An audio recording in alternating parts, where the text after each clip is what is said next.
the last intergovernmental budget economic forum meeting, IBEC, Economic Council, where we were on record requesting the National Treasury to extend the closure of IFMIS by 2 weeks because we had been given a schedule of receiving the disbursement for June, basically the last week. The schedule was released last week. We expect by close of business today, the money will hit our CRF accounts. That is, for Kakamega, we expect around 991 million Kenya shillings.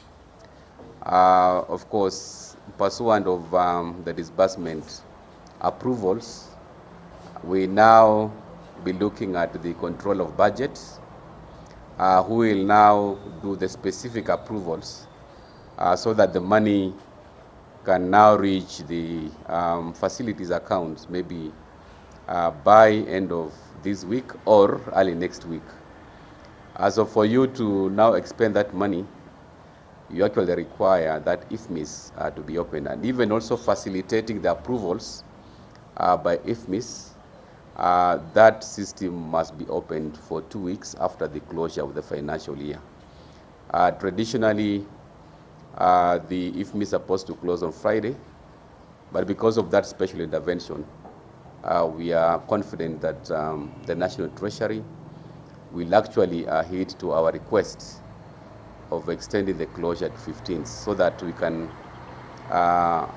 ensure that counties absorb the money that have been disbursed. We have brought on board a new automation system, and of course the vendor is already done the setup. We are trying to make sure that we seal most of the revenue leakages, the loopholes.